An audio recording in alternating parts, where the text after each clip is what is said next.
Bien, écoutez, je pense qu'on va pouvoir commencer tout doucement. Au pire, ceux qui arrivent prendront le train en route.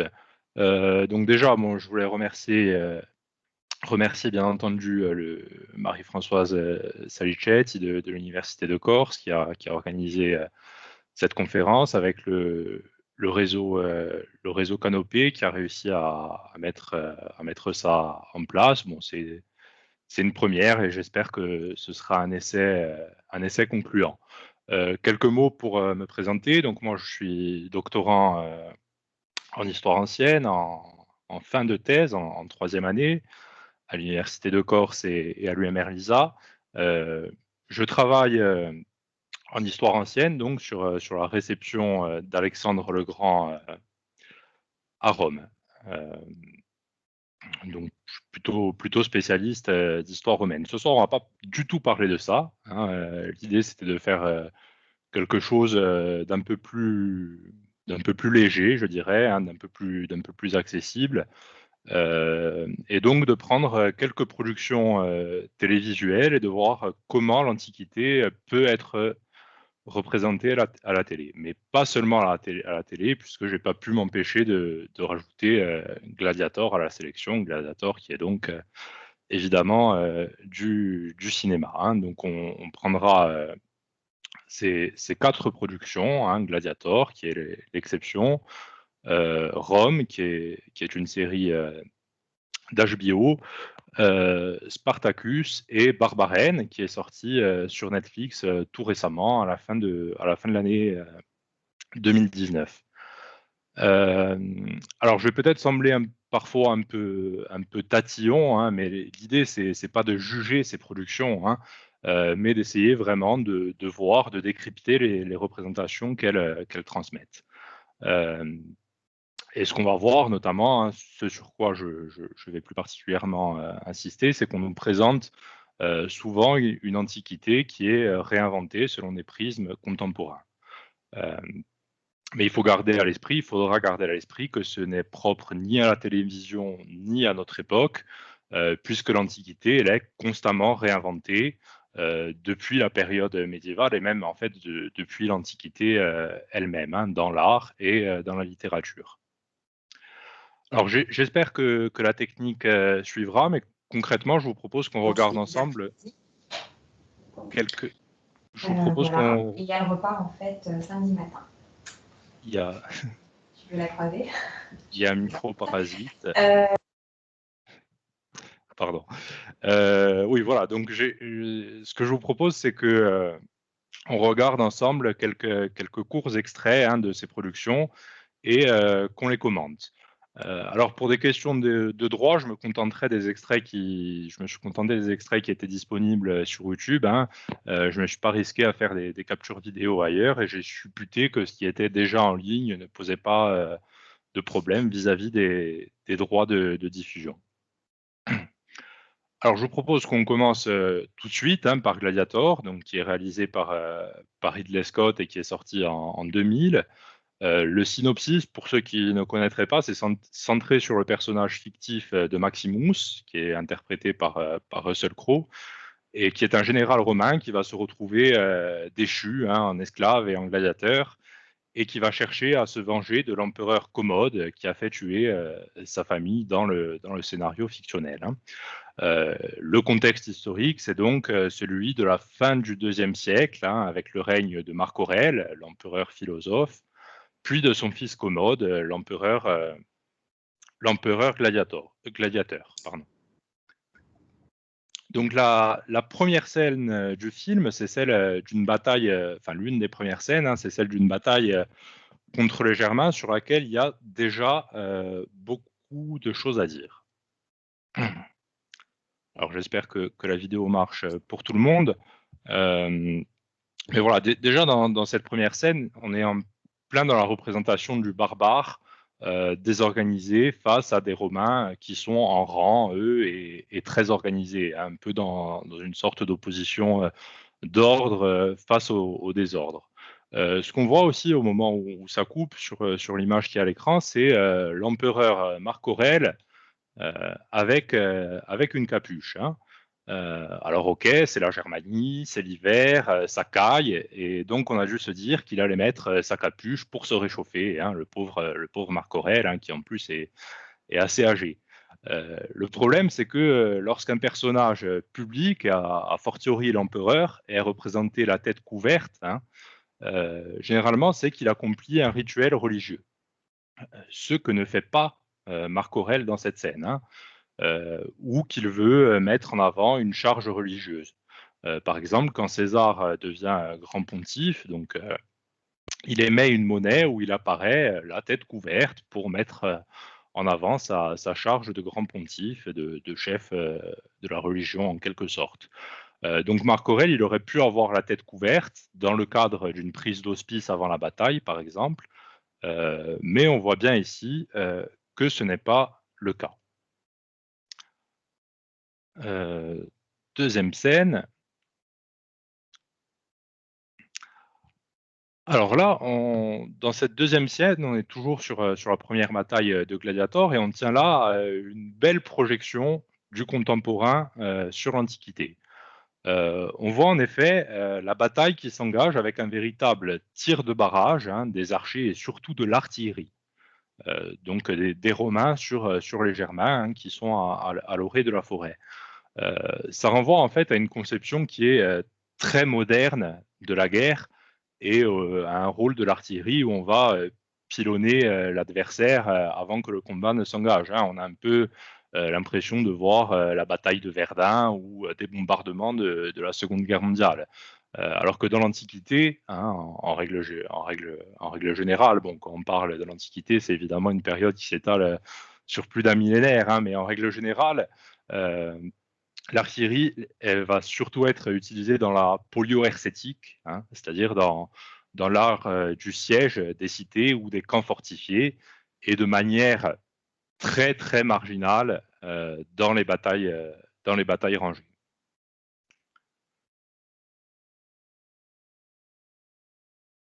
Alors toujours sur cette scène du début du film, hein, euh, donc on a le combat qui s'engage entre les Germains et les Romains, et au cas où on l'aurait oublié, hein, on nous rappelle que les Germains sont bien des barbares, hein, et que donc les barbares sont des bourrins, et qu'ils chargent en courant dans tous les sens et en hurlant, hein.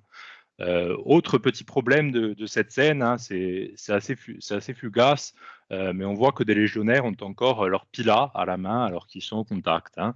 Et ça, c'est une erreur qui est assez commune dans les péplums, alors qu'en fait, le pilum est une arme qui se lance sur l'ennemi lorsqu'il est à distance et qui n'est pas faite pour être utilisée au corps à corps. Dernier petit problème sur cette scène, c'est la charge de cavalerie qui est menée par Maximus en pleine forêt, alors que la cavalerie a besoin d'un espace ouvert pour être efficiente, évidemment. Et une cavalerie qui plus est, là aussi c'est assez fugace sur ces images, hein, mais qui plus est, qui est équipée d'étriers qui ne seront inventés que plusieurs siècles plus tard. Enfin, sur la physionomie de la bataille, un autre problème qu'on rencontre souvent dans les péplums, c'est qu'on se retrouve vite avec une bataille qui se transforme en fait en une série de duels, hein. Alors, ça sert évidemment à mettre en avant le héros et les personnages principaux, mais c'est tout à fait improbable puisque le principe de la bataille, et ça, quelle que soit l'époque dont on parle, c'est de combattre évidemment en formation, hein, et pas de faire des duels. Un dernier petit détail, et on passera à des remarques d'ordre plus général.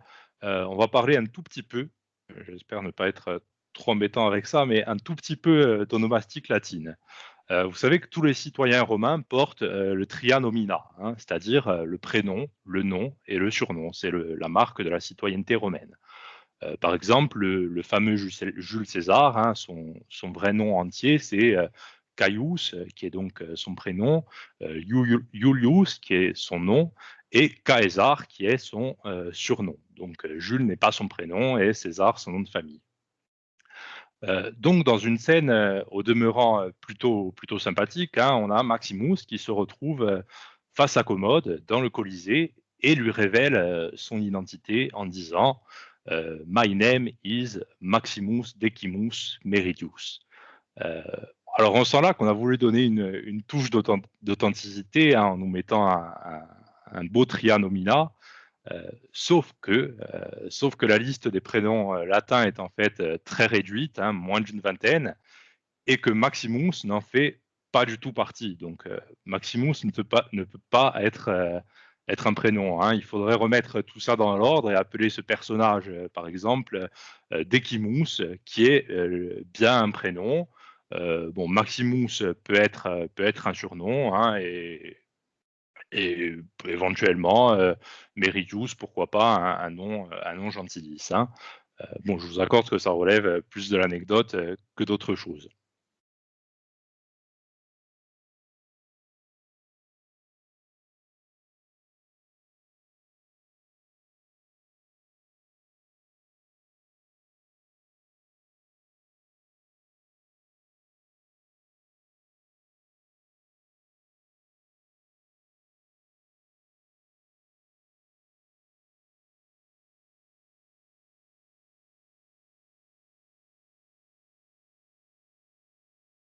Il y a le micro coupé. Désolé d'intervenir, c'est coupé le micro. Je viens d'activer. C'est bon là? Ouais, c'est bon, impeccable. Désolé. Alors, je sais pas où ça s'est arrêté du coup. Plus d'une minute. Plus d'une minute. Alors, bon, oui, je reprends sur le scénario. Tant pis si on a loupé la fin de mon histoire d'onomastique qui est pas très importante. Sur le scénario du film, il y a deux choses qui ont vraiment attiré mon attention. La première, c'est une ficelle narrative qui veut que Marc Aurèle aurait souhaité rétablir la République et qu'il aurait confié cette mission à Maximus, alors que Commode, son fils, voulait maintenir l'Empire.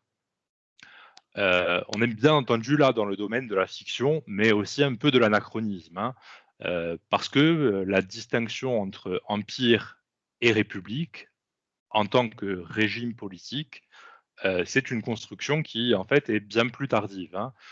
Si vous allez dire à un Romain qu'il est passé de la République à l'Empire en 27 avant notre ère, comme vous diriez à un Français qu'il est passé du Second Empire à la Troisième République en 1870, il va vous regarder avec de gros yeux en vous demandant ce que vous racontez.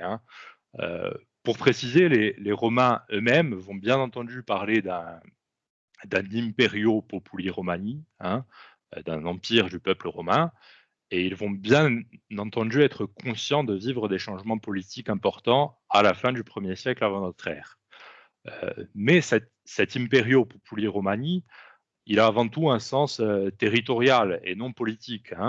Et pour les Romains, il n'y a pas vraiment de fin de la République en 27, c'est plutôt une construction historiographique postérieure.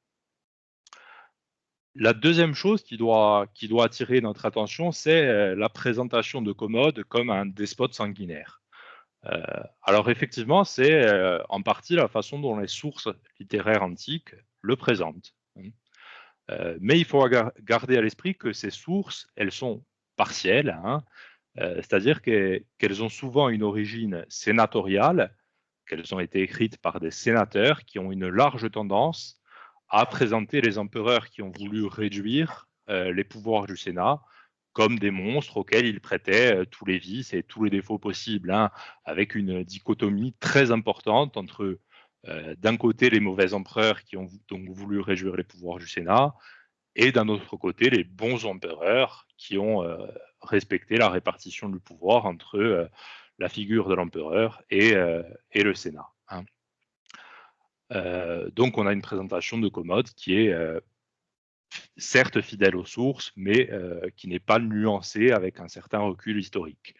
Mais à la décharge de Ridley Scott, présenter un Commode plus nuancé c'eût été évidemment gâcher les talents du magnifique Joachim Phoenix, qui est tout simplement génial dans le rôle.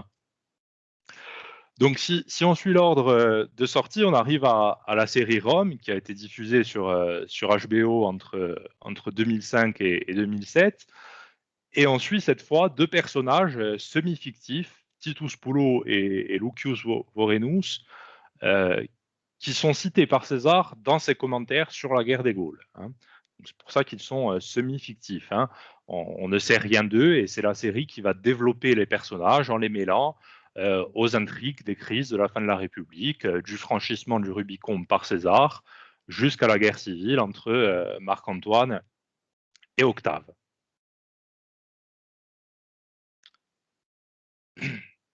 Alors ici aussi, on va commencer par regarder une scène de combat qui est l'une aussi des premières scènes de la série et sur laquelle il y a déjà pas mal de choses à dire. Alors, on retrouve encore des barbares qui sont censés être des Gaulois et qui sont assez similaires à ceux de Gladiator. Hein. Ils sont armés avec des outils de paysans, ils sont vêtus en quenilles et ils chargent n'importe comment en hurlant. Hein. Alors c'est une représentation évidemment vraiment biaisée, hein. Surtout que le guerrier gaulois de l'époque, il n'est pas si différent du légionnaire romain. Il porte un bouclier, une côte de maille, une sorte de côte de maille et un casque qui sont assez similaires. La grosse différence, ça va être plutôt sur l'armement et la tactique. Hein. Les Gaulois, ils utilisent des épées plus longues ou des lances et ils combattent en phalange. Hein. Et je dis bien en phalange, et donc pas du tout en sautant n'importe comment sur les Romains, comme le ferait Obélix. Du côté des soldats romains, on a en revanche une représentation qui est plutôt intéressante, même très intéressante, je dirais.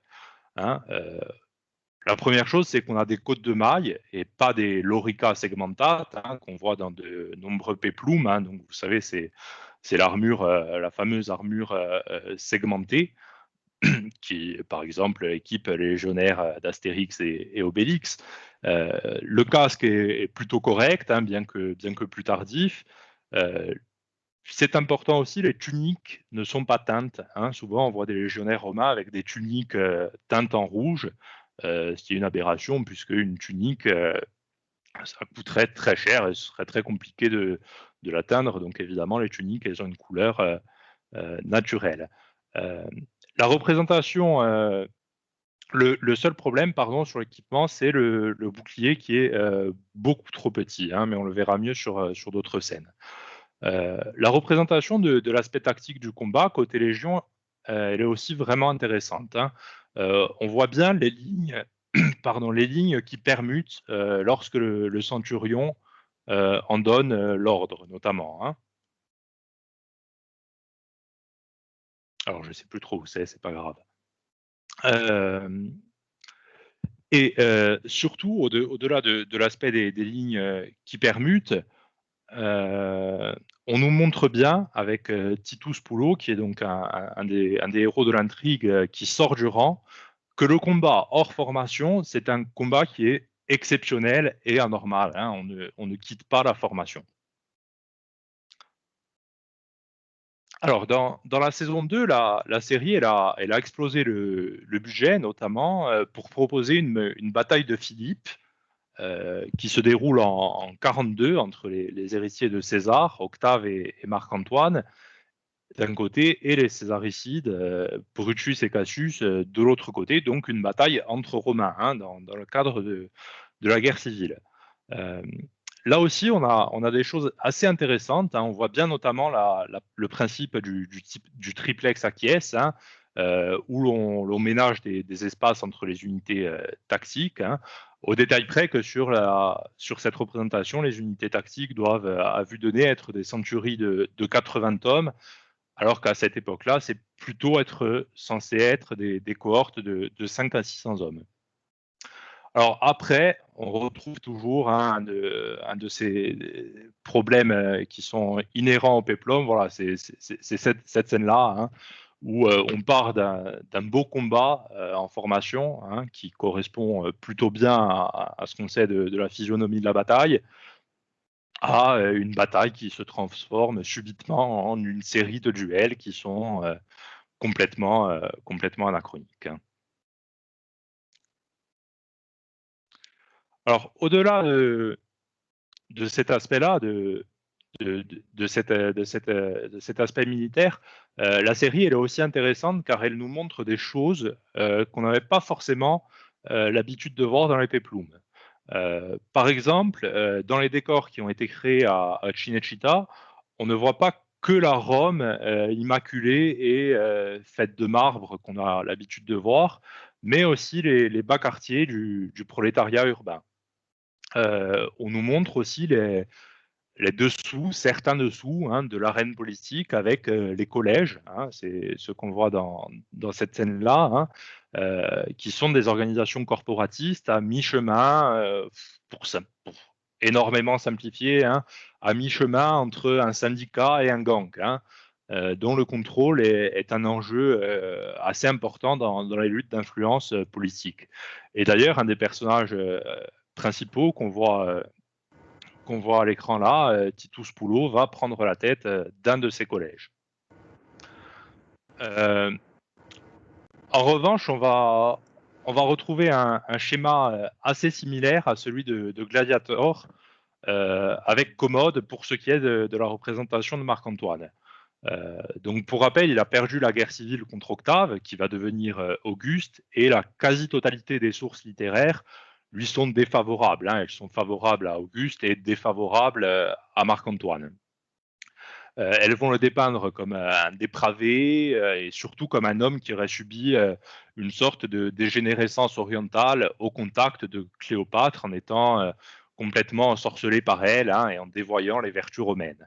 La série, elle reprend cette vision-là sans lui apporter de nuances, puisqu'on voit un Marc-Antoine qui, déjà fornique avec tout ce qui bouge tout au long de la série, et qui ensuite va être complètement hypnotisé par Cléopâtre, se vêtir à l'orientale et se maquiller. Alors certes, la série ne va apporter aucune nuance à cette vision, mais dans un certain sens, elle le fait assez bien, puisque pour de nombreux auteurs latins, cette dégénérescence orientale, elle transforme en quelque sorte les hommes en femmes et en couards, et c'est ce que la série va montrer. Du côté des projections, la série, elle soulève une question que je n'avais pas remarquée, mais qui a été relevée dans un excellent podcast de la chaîne Parole d'Histoire, que je vous recommande, et dont je vous mettrai le lien plus tard dans le chat. En effet, les deux personnages principaux rentrent à Rome à la fin de la guerre des Gaules, et on a toute une intrigue sur le fait qu'ils aient du mal à se réadapter à la vie civile. Et ils ont même des espèces d'épisodes de stress post-traumatique. Alors évidemment, on n'a aucune source antique sur de tels problèmes, et c'est vrai que c'est plutôt en phase avec les problèmes qu'ont pu avoir les États-Unis avec les vétérans qui rentraient d'Irak ou d'Afghanistan. Et on peut penser que, consciemment ou non, la série, elle a ici projeté une réalité qui était en fait très contemporaine sur l'Antiquité.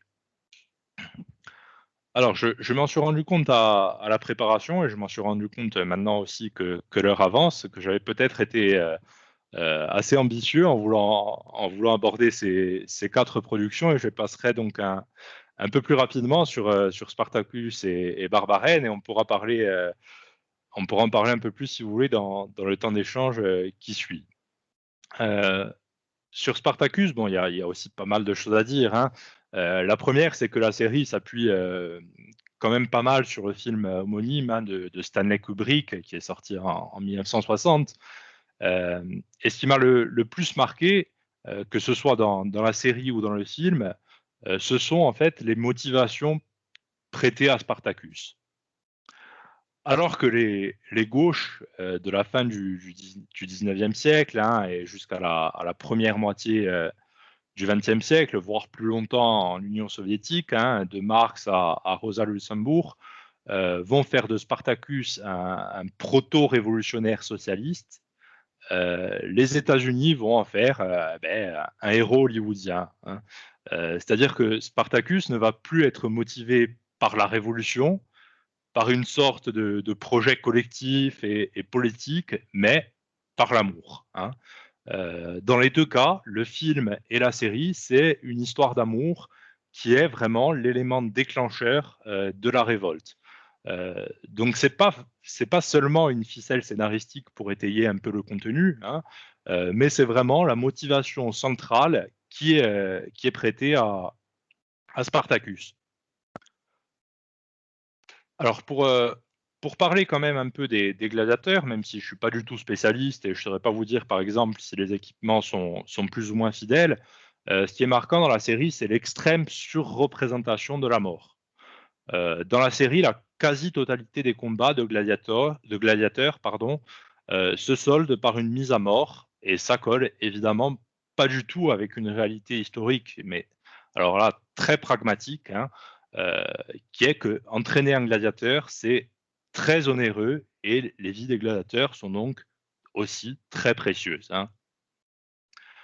Euh, si la, si la série reprend certaines choses au film de Kubrick, elle s'inspire aussi assez largement du film 300, hein, qui est sorti en 2006. Donc c'est plutôt flagrant dans les effets de sang qui giclent dans tous les sens, hein, et également dans le fait que les héros du film combattent alors, mais toujours en culotte et torse nu, qu'il pleuve, qu'il neige ou qu'il vente, hein, un peu comme les Spartiates dans 300. Ça devient d'ailleurs assez embêtant lorsqu'on avance dans la série, puisque les esclaves défendent des armées romaines, mais ne se soucient jamais de récupérer de l'équipement et combattent toujours dénudés, sans casque et sans bouclier, alors qu'ils auraient pu en récupérer en abondance, pardon. Alors, pour finir, quelques mots quand même sur Barbarène, hein, qui est un peu moins connue puisqu'elle est sortie à la fin de l'année dernière. L'intrigue de la série, elle est centrée sur la bataille de Teutobourg en 9 de notre ère, où les Romains perdent 3 légions contre les Germains. Ce qui fait la célébrité aussi de cette bataille, hein, c'est le commandant des Chérusques, hein, qui est Arminius. Cet Arminius, il était en fait un otage chérusque amené à Rome dans son enfance et élevé à Rome, hein, à qui on va accorder la citoyenneté romaine, hein, puisqu'il porte le tria nomina, hein, dont on parlait tout à l'heure, Caius Iulius Arminius, et qui va même rentrer dans l'ordre équestre. De retour en Germanie, sous le commandement de Varus, Arminius va changer de camp, hein, et mener les siens, les Chérusques, à la révolte. On sait en fait pas grand-chose des motivations d'Arminius, hein, et la série, qui est une série allemande, va en fait reprendre le mythe fondateur allemand, le présentant comme un héros national, hein. Il va donc être motivé par un certain patriotisme, mais aussi dans une certaine mesure, hein, on ne s'éloigne pas du héros hollywoodien, hein, par l'amour et l'amitié. Et d'ailleurs, c'est assez intéressant de voir que les Chérusques dans la série parlent en allemand et les Romains en latin. Alors pour terminer, pour parler d'un détail quand même problématique des représentations de la série, je voulais m'arrêter quelques secondes sur le camp romain qu'on voit assez régulièrement, hein. On nous montre donc un camp saisonnier, hein, qui déjà n'est pas du tout fortifié, hein, et qui plus est situé en pleine forêt, ce qui est tout à fait improbable pour un camp, qu'il soit d'étape ou saisonnier, hein. On sait très bien que les légions construisaient des camps qui étaient systématiquement protégés euh, par une palissade et un fossé, même si c'était des camps d'étape, hein, et qu'ils n'auraient jamais construit un camp en plein milieu d'une forêt. Bon, quand bien même, ils auraient dégagé les arbres sur plusieurs centaines de mètres. Et c'est d'autant plus bête ou dommage que les vues aériennes du camp, elles ont été entièrement modélisées, hein, dans la série, et qu'ils ont donc décidé de modéliser cette forêt qui entoure le camp de manière beaucoup trop proche, hein. Donc pour conclure, j'ai déjà été assez long, je m'en excuse. Je pense on peut constater 3 grands types de représentations problématiques ou infidèles, avec des guillemets, hein, de l'Antiquité à la télévision, qui peuvent d'ailleurs être complémentaires, hein, les unes des autres, hein. Le premier qu'on retrouve régulièrement, c'est la projection du contemporain ou même de conception d'autres périodes sur l'Antiquité. Le deuxième, il revient à déformer la réalité historique, là aussi avec des grands guillemets, mais pour des nécessités scénaristiques, pour que la fiction soit plaisante.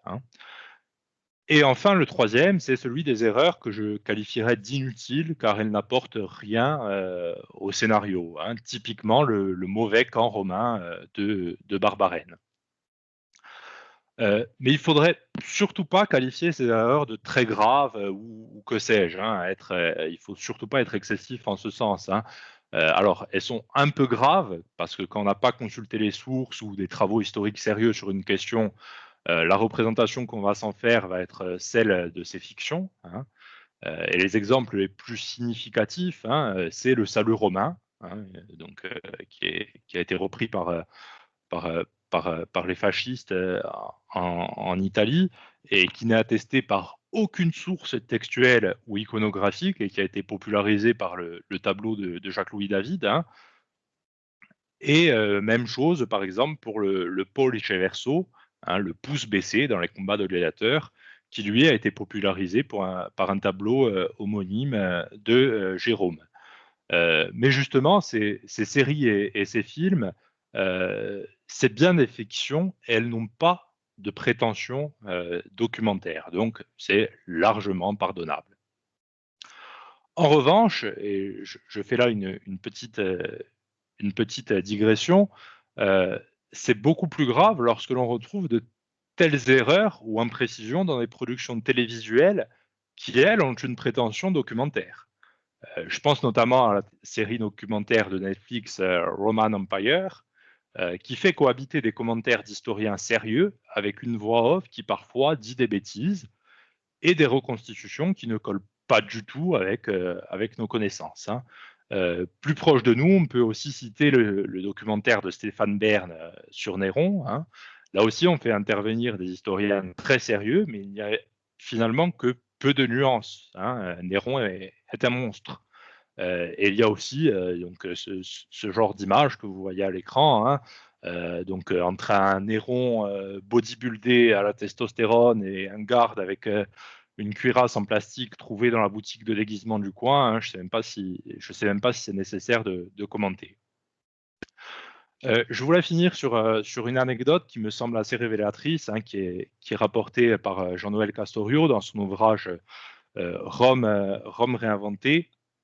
Quand Fellini préparait le Satyricon, il avait commencé à consulter des historiens qui n'étaient pratiquement jamais d'accord entre eux et qui ne savaient pas répondre aux questions de Fellini. Quand Fellini demandait comment c'était ça, la plupart du temps, il ne savait pas répondre. Et Fellini a donc conclu que finalement, l'Antiquité n'existait pas et qu'il n'y avait qu'à y projeter ses fantasmes. Alors, je précise que je mets quelques liens dans le chat dès que je m'arrête de parler. Et j'attire notamment votre attention sur le podcast Histoire en série et le carnet de recherche Antique Hip-Hop. Alors, pour le premier, comme son nom l'indique, il s'agit d'un podcast où des historiens analysent et commentent des séries assez nombreuses. Et sur le second, vous trouverez de nombreuses ressources sur la réception de l'Antiquité dans la culture populaire, donc pas seulement au cinéma ou à la télé, mais aussi dans la mode, la littérature, la musique ou la publicité. Donc voilà, je vous remercie beaucoup pour votre attention et votre présence. Encore merci à Marie-Françoise Saïchet, merci au réseau Canopée de Corse pour l'organisation et je suis à votre entière disposition si vous avez des questions ou des remarques.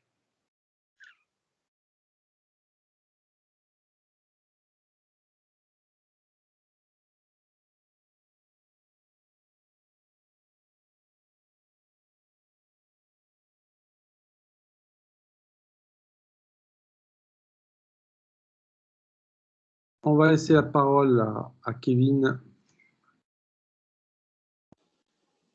Vous m'entendez? Oui, très bien. Oui. Ouais, merci. Alors, merci François pour cette super conférence. C'était vraiment super intéressant et j'étais d'autant intéressé que bon, j'ai vu Gladiator comme tout le monde, mais j'ai aussi vu et revu toutes les séries dont vous avez parlé. Et je voulais savoir, c'est une double question en fait. quel était le sujet de... j'ai pas compris. Vous faites ça dans le cadre d'une thèse, c'est ça? Non, non, pas du tout. Ah, d'accord, ok. D'accord, bon, ok. Pas du Et tout. Non, je en me fait, demandais si...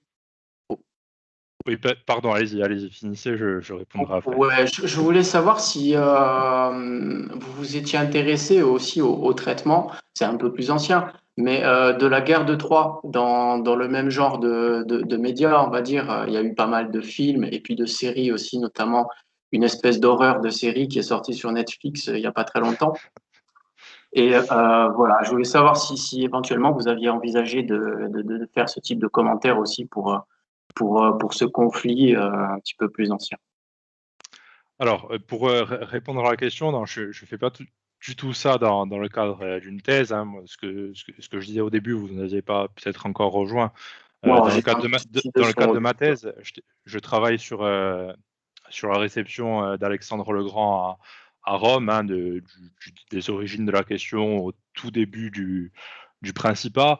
Mais en fait, l'idée de ce soir, c'est que, bon, puisque je travaille sur l'histoire romaine et que, bon, je passe pas mon temps à lire Tite-Live, Polybe ou Tacite et que je regarde aussi la télé, bon, voilà, c'était de faire quelque chose de sympa et d'accessible qui mêle un peu les deux. Et pour répondre à la deuxième question, non, j'ai pas du tout travaillé sur la guerre de Troie. Alors j'ai bien évidemment vu le film qui date du début des années 2000, je crois. Et comme vous, sûrement, j'avais commencé à regarder cette horrible série de Netflix, mais j'ai arrêté au bout de quelques épisodes. Euh, bon, on aurait pu aussi en parler, hein, mais j'ai voulu vraiment rester centré sur le monde romain, déjà parce que c'est un monde que je connais mieux que le monde grec, et aussi parce que bon, pour rester sur quelque chose de faisable en en une petite demi-heure. Mais pour rebondir sur ce que vous disiez, alors on pourrait bien évidemment élargir au monde grec. Et comme bon, non seulement je ne passe pas mon temps à lire Polybe et Tite-Live, mais je regarde aussi la télé, mais je joue aussi aux jeux vidéo. Hein. On pourrait aussi bien sûr parler des représentations de l'Antiquité dans les jeux vidéo, avec notamment un jeu qui est sorti assez récemment, hein, de la franchise Total War sur la guerre de Troie, à laquelle j'ai pas eu l'occasion de jouer. Mais pour, euh, pour, pour ce qui est du jeu vidéo, en tout cas, je peux renvoyer aux travaux d'un collègue, hein, pour Antoine Colombagne, mais qui lui a surtout travaillé sur l'aspect de la philosophie antique dans les jeux vidéo, pas tellement sur l'aspect historique. Voilà, j'espère que j'ai répondu à vos questions. Oui, merci beaucoup. Et puis merci aussi de ne pas avoir parlé de ce film La Dernière Légion, que vous connaissez sûrement. Oui, Voilà. je vous en prie. Merci, à bientôt. Oui, Madame Patricia aurait une question. Allez-y, Madame. Oui, François, merci, c'était génial. Moi, je les ai tous vus, en fait. J'ai vu les séries, les films. En fait, dès qu'il y a un péplum, je le regarde. Ils sont tous plus ou moins bons, comme tu l'as bien expliqué. J'avais été frappée justement par cette image d'Antoine, comme tu nous l'as présenté, qui apparaît dans... c'est dans Dans Barbarian, Rome. dans Non, Rome, oui, dans Rome, oui. Oui, parce que je ne l'avais jamais vu représenté de cette façon, en fait. C'était la première fois que je le voyais apparaître comme ça. Et moi, je voulais te poser une question que bête, mais j'ai toujours entendu dire que le fameux morituri te salutante n'avait jamais été exprimé dans l'arène. Tu peux me le confirmer, peut-être? alors, D'où ça vient, cette histoire-là? alors, merci pour ta question, Patrice. Je ne te savais pas fan de Peplum, tu Je vois. suis fan. C'est pour ça que je suis venue écouter, parce que c'est vraiment intéressant. Eh ben, C'est barbare qui court dans tous les sens. Mais ouais. Tant mieux. Et donc, merci pour ta question. Effectivement, le Moritori te salut, enfin, Awe Caesar, Moritori te salutante. Effectivement, il n'est pas du tout attesté par les sources. On n'a aucune source donc qui serait forcément textuelle qui atteste de cette formule hein, avant de commencer le combat. Par contre, sincèrement, te dire d'où est-ce que ça vient, j'en ai pas la moindre idée. J'en ai pas la moindre idée, mais il faudrait regarder. On retrouverait sûrement une origine hein, assez facilement. Donc désolé, je ne peux pas t'éclairer plus que ça sur cette question. Et après, pour rebondir sur Marc-Antoine, effectivement, la représentation de Marc-Antoine dans Rome, dans la série Rome, elle est vraiment très intéressante parce que, comme je disais, elle n'est pas du tout nuancée, mais elle colle à ce que disent les sources, hein, à ce qu'on peut dire Plutarque ou Dion Cassius, hein, qui ont vraiment dépeint Marc-Antoine comme ça, et c'est recollé aussi avec ce que disait Tite-Live. Alors Tite-Live, lui, ce qu'il disait de Marc-Antoine, on n'en sait rien, hein, puisque son œuvre pour cette période-là, on l'a perdu. Il ne nous reste plus que des résumés, des abrégés, les periocae. Mais Tite-Live, il parle assez souvent de cette dégénérescence orientale qui fait que voilà, les Grecs et les Romains qui restent trop au contact de l'Asie, qui restent trop en Asie, s'acclimatent et deviennent. Alors, c'est pas moi qui le dis comme ça, hein, mais c'est lui qui le dit comme ça. Ils deviennent des femmes. Hein, et il dit notamment que Alexandre traînait derrière lui une armée de femmes et d'esclaves. Hein. Voilà. D'accord. Formidable. Et ça, tu vois, c'est une information qui est très intéressante. Mais pour la fameuse formule des gladiateurs, on jettera un œil et on en reparlera très volontiers. Oui, c'est peut-être un cinéaste qui l'a inventé un jour et qui l'a, voilà, et après elle a peut-être été reprise comme ça. Peut-être, c'est pas impossible. Allez, on va chercher alors. Merci François, merci. Merci à toi.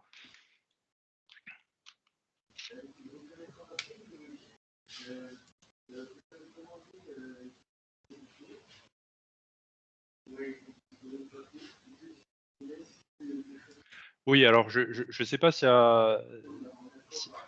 y a d'autres questions. Alors je vois dans le chat que voilà, Léa Siffred a mis la référence exacte de la thèse de Paul-Antoine Colombagne. Ah non, en fait, elle me l'a envoyé en message privé, je suis désolé. Donc la référence de la thèse de Paul-Antoine Colombagne dont je parlais, c'est forme et enjeu de l'actualisation des mythes grecs dans les jeux vidéo. Voilà, je vais faire Pardon, juste, oui. c'était pas particulièrement pour vous, c'est une petite référence en fait, et c'est le arrobase en fait qui vous concernait puisque c'était le sujet de votre intervention. Ah d'accord. Donc, et après, évidemment, j'ai spécifié que c'était pour tout le monde. Il n'y a pas de problème, vous inquiétez pas. Okay. Thèse d'ailleurs très intéressante qui était soutenue à l'université de Corse. Oui. Donc voilà, un conseil de lecture intéressant aussi, la thèse de l'ami Paul-Antoine Colombagne. Alors je vois aussi la remarque de Fabien Landron dans le chat que je salue. Puisqu'on parle de représentation, c'est bien le public qu'il faut prendre en compte. Les studios américains, mais pas que, produisent pour séduire un public. Dès lors, les raccourcis et les fantaisies historiques sont légion. Bon, bien sûr, hein, et au-delà des studios américains, ça me semble particulièrement marquant dans ce dont j'ai parlé en conclusion, hein, dans le récent documentaire de Stéphane Bern sur Néron, où d'un côté, on veut faire quelque chose de nuancé en faisant intervenir des historiens sérieux, mais de l'autre, on veut évidemment séduire un public large, hein, puisqu'on va passer sur une grande chaîne à 1 heure de grande écoute, et que pour séduire ce public large, on va vous balancer un héron torse nu gonflé à la testostérone, et finalement, si on regarde l'ensemble du doc, pas si nuancé que ça. Hein. Donc voilà, Oui, pardon. oui. Merci d'avoir répondu à ma remarque. Effectivement, c'est presque une constante d'ailleurs. Il y a dans la façon dont on a souvent représenté l'Antiquité au sens large. Moi, je ne suis pas un spécialiste de ces représentations-là, mais il est vrai que dans l'histoire du cinéma, et précisément aussi dans l'histoire du cinéma italien, mais on voit que c'est quelque chose qui revient souvent, le filon historique, le film en costume, le péplum, etc., ça a toujours nourri, disons, des fantasmes sur cette période très, très lointaine. Je pense aussi à des péplums peut-être de moins bonne qualité dans les années 50, voire 60, où on avait presque une érotisation aussi des rapports, etc. Et en fait, je crois que l'imaginaire ou l'inconscient collectif qui s'est construit autour des représentations de ces époques-là ne cherche pas effectivement de fondements très, très solides et très ancrés. On se contente finalement d'images d'Épinal. Bon, encore une fois, j'enfonce des portes ouvertes, hein, ce sont des constantes, et tu l'as d'ailleurs très, très bien fait remarquer dans tes exemples pertinents. Mais voilà, l'Antiquité, c'est encore et toujours, et aujourd'hui encore, et d'ailleurs dans la vision qu'on a de l'Italie, c'est un peu ça hein, qu'on a encore aujourd'hui. On fantasme voilà, un passé très, très ancien et qui nourrit pas mal d'images. Et l'Italie aussi, et Rome en particulier, a beaucoup exploité, peut-être même sans le vouloir, mais c'est d'autant plus vrai du côté des États-Unis. Nombre de visiteurs du Colisée ils vont avec les images que la littérature ou que le cinéma ou que les séries aujourd'hui ont forgé. Hein. Un Gladiator, d'ailleurs, tu es parti de cet exemple-là, et l'un des exemples sans doute les plus frappants. Voilà, je voulais juste. Oui, mais merci beaucoup bon, déjà pour votre remarque écrite et vos remarques orales. Et donc c'est effectivement très très intéressant de voir que c'est des choses qui peuvent se perpétuer pardon, au-delà de l'Antiquité. Et je dirais même, enfin, vous disiez qu'en Italie aussi, on a pu user de cette vision-là. Alors, il y a quelque chose dont les anthropologues parleront évidemment beaucoup mieux que moi, hein, et je risque peut-être de dire des bêtises ou d'utiliser les mauvais mots, mais il y a peut-être une tendance chez les Italiens ou à Rome à vouloir offrir aux visiteurs l'image que le visiteur veut avoir. Donc, cette image de péplum. Hein. Bon, je pense notamment aux gens avec qui on peut prendre des photos autour du Colisée, qui ont aussi des armures en plastoc qui ne veulent rien dire. Mais je crois que la mairie de Rome, hein, la maire de la Sindaca de Rome, Virginia Raggia, les avait interdits, assez récemment.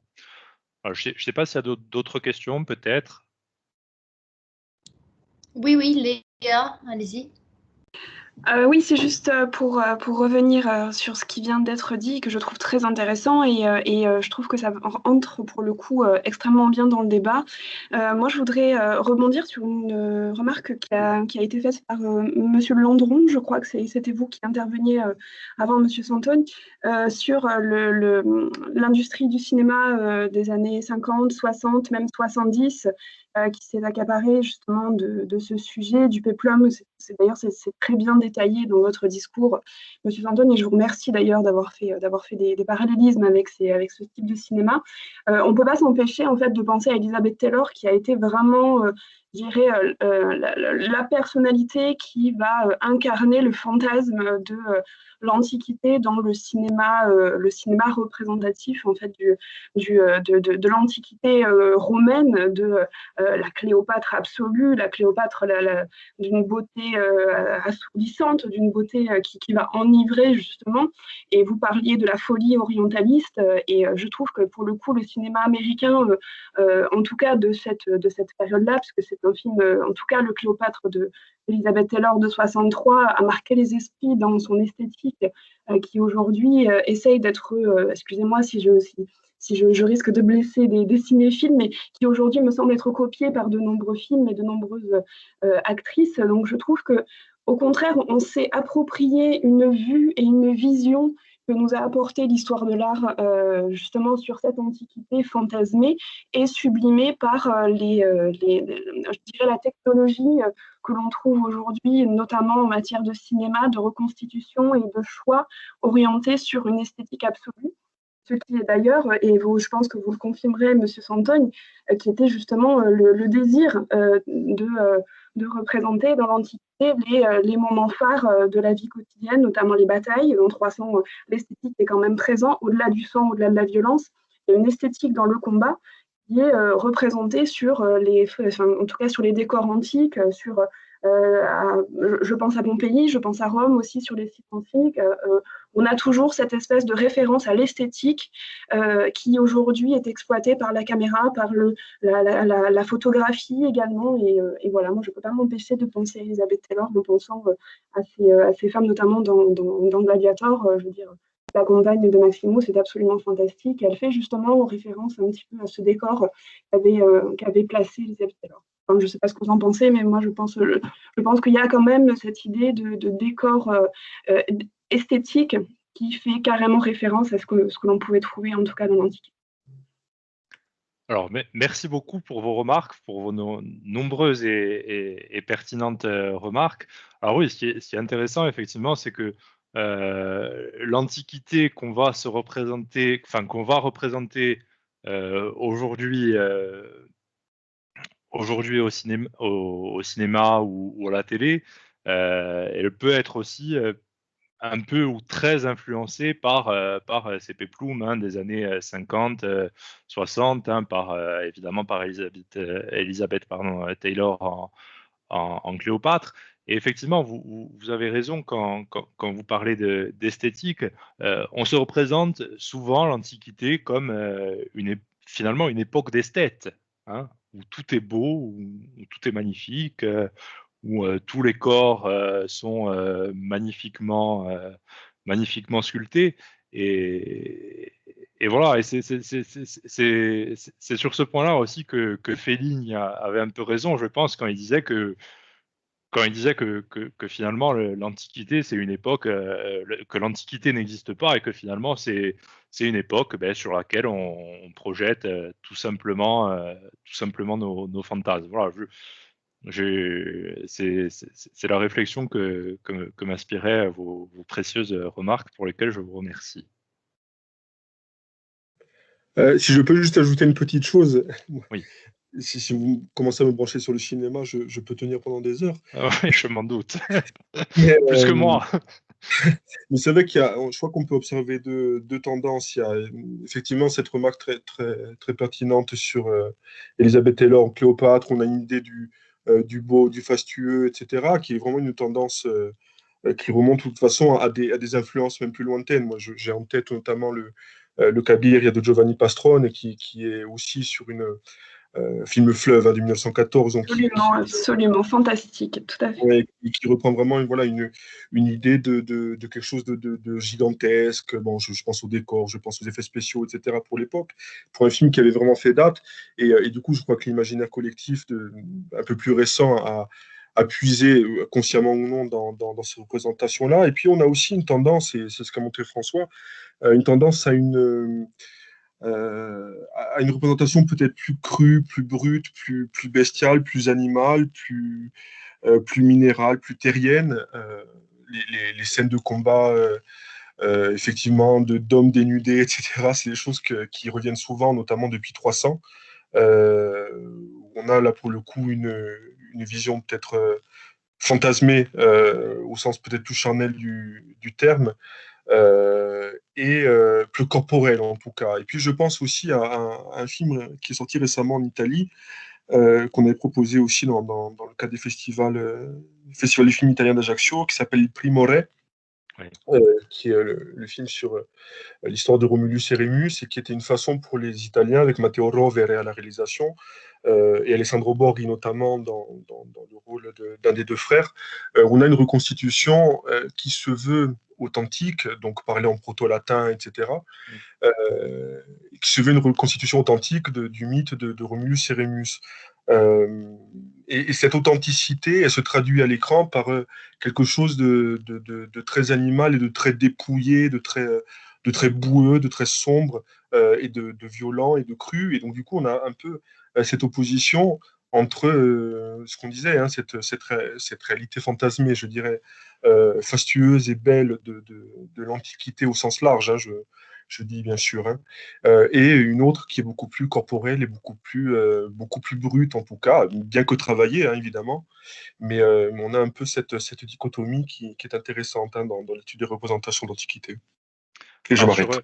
sur Il Primoret, ouais, effectivement, il y a pas mal de choses intéressantes. Bon, déjà, effectivement, le fait qu'il est tourné en latin archaïque, hein, mais aussi, c'est vrai ils ont complètement, enfin, ils ont effectivement cassé les codes, hein, du péplum avec, avec ce côté plus sauvage et tout. Mais moi, l'impression qu'il m'a donné, je ne sais pas si vous avez eu la même impression, Monsieur Landron, euh, c'est que en abandonnant le code Peplum, ils ont repris un peu le code qu'on avait vu jusque-là au cinéma, le code Moyen Âge, notamment Oui, en mettant cette espèce de filtre gris dans toutes les scènes où tout est beaucoup plus gris, tout est beaucoup plus sombre, brun. On a enfin, souvent dans les films historiques ou à prétention historique, on a cette dichotomie entre le Moyen Âge et l'Antiquité. Bon, l'Antiquité, tout est coloré, tout est clair, tout est lumineux. Le Moyen Âge, tout est gris, tout est mhm, sombre, tout est boueux, hein.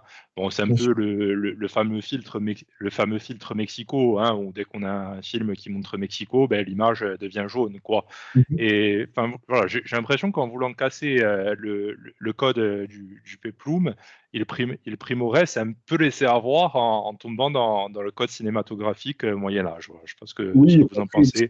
il y a aussi des références à The Revenant où on a Mm. cette idée d'un retour à la nature et de. Enfin voilà, c'est la fusion de tas de choses, mais on se rend compte du coup, mais au fil de la discussion, on se rend compte aussi que les films qui représentent l'Antiquité, alors films et séries, hein, les productions audiovisuelles voilà, qui représentent l'Antiquité, sont un peu les fruits d'une époque et varient aussi en fonction des goûts des goûts du public du moment, hein. Oui, tout à fait. Et puis, si je puis me permettre une intervention supplémentaire, vous avez raison de dire que c'est le reflet d'une époque, puisque c'est le reflet d'une époque également en matière d'esthétique, en matière également de technologie. Vous parliez tout à l'heure au sujet de 300 comme étant un film brutal, avec de l'imagerie qui est aussi également focalisée sur le personnage, sur l'expression. On n'est plus dans le décor théâtral comme on pouvait trouver dans les années 60, 70, puisque je repense vraiment à Ulysse, par exemple, au premier péplum représentant Ulysse. On est sur de la théâtralité, sur du décor vraiment inspiré des plateaux de théâtre. Aujourd'hui, on est en effet, comme vous le disiez, c'est très très juste, dans l'air du temps, en suivant la mode, en suivant une esthétique qui aujourd'hui est acceptée par le grand public. Et demain, peut-être que nous aurions affaire à un cinéma avec une réalité augmentée qui reprendra des idées à la fois de sites, à la fois, je ne sais pas, d'exemples que l'on aurait pu mettre au jour au cours de sites, de sites archéologiques, etc. Donc, on est totalement dans l'air du temps, on est totalement dans la création et également la technologie adéquate en rapport avec ces créations. Et c'est absolument fantastique et absolument fascinant dans l'histoire du cinéma d'observer cette évolution graphique, picturale et photographique aussi, puisque je pense que certains réalisateurs ont vraiment capté, je dirais, l'antiquité au travers du regard des personnages et du regard aussi des personnages secondaires et des foules. Ça, c'est assez extraordinaire de voir le travail qui a été fait photographiquement parlant sur les foules. Je repense à 300, parce que c'est très juste, mais voilà, même les séries comme Rome, qui participent à faire des mises en scène à l'intérieur de foyers, je pense à la Domina, et puis après on se retrouve sur un terrain, au milieu d'un marché, donc c'est vraiment très très appuyé, et d'un point de vue esthétique, moi j'ai hâte de voir ce que va donner, que va donner d'ici une dizaine d'années le cinéma de Peplum.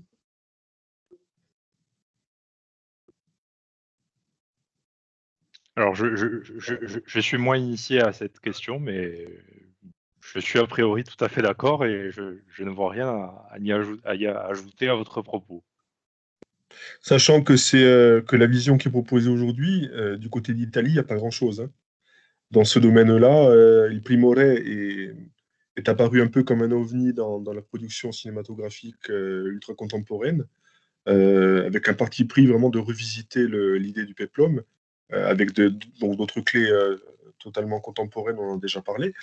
Mais c'est vrai qu'à part ça, il n'y a pas grand-chose, et que même les studios de Rome, si je ne me trompe pas, se trouvent justement à Cinecittà, puisqu'on peut encore les visiter aujourd'hui, mais ça reste une production HBO. Et donc une vision, encore une fois, américaine et américanisée de l'Antiquité, hein, avec tous les stéréotypes qu'on peut imaginer de la part d'Américains, s'adressant à des Américains, entre autres, et évoquant une certaine idée de l'Italie. Voilà. Oui, bien sûr. Oui, effectivement, les décors avaient brûlé à un moment, mais je pense que c'était au moment où la série était en cours de production et on peut les visiter. Alors moi, j'ai pas eu l'occasion de les visiter. Bon, j'ai vu évidemment, bon, je les ai vus dans la série et j'ai vu des images où effectivement ils sont plutôt, bon, ils sont plutôt pas mal ces décors, hein. Mais ce qu'a fait Cinecittà aussi, c'est que un peu plus à l'extérieur de Rome, je ne sais pas si vous avez eu l'occasion d'y aller, ils ont fait aussi un parc d'attractions, un parc à thème Cinecittà. Et bon, là, bon, moi j'avais passé un mois à Rome, donc j'avais été faire un tour par curiosité. Il y avait une attraction donc sur le thème de la série où bon voilà, là aussi on était euh, totalement vraiment plutôt américanisé. Ce qui est intéressant, c'est que l'attraction, justement, bon, là aussi pour l'anecdote, hein, elle s'appelait Actium, mais pour faire plus authentique, ils avaient mis à la place d'un A latin, ils avaient mis un A sans barre, donc un lambda grec, sauf que la lettre lambda en grec ancien, c'est le L. Donc le nom de leur attraction, c'était Luctium ou quelque chose comme ça. Enfin voilà, c'est plus pour l'anecdote que pour autre chose. Je ne sais pas s'il y a d'autres questions, si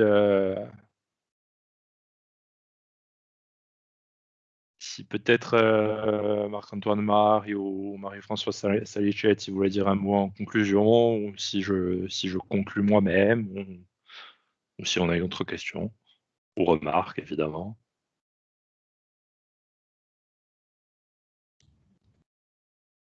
Bon, s'il n'y a pas d'autres questions, je pense que vous pouvez conclure. Allez, Ah, voilà. oui. Demander à Marie-Françoise de conclure. Je vais essayer de la contacter. Je pense que ça va être un cycle. On va essayer de faire des conférences régulièrement.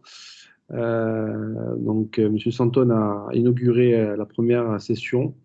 Donc, j'espère qu'il va en avoir d'autres. On fera la même communication comme on a fait sur les réseaux sociaux et ce sera le même système pour l'inscription. Voilà. Je vous laisse conclure.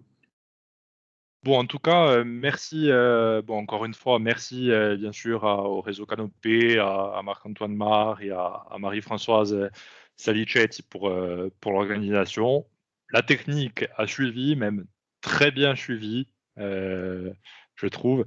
Ah, je vois que Kevin Pêche Kilikin dit à quand une fiction sur Antiquité Corse, effectivement, serait pas mal. Mais moi, là, sur les réseaux sociaux, je fais le forcing à Netflix pour qu'il fasse un biopic sur Polybe. Donc, forçons-la, demandons-leur un Polybe d'abord, après on fera la fiction sur Antiquité Corse.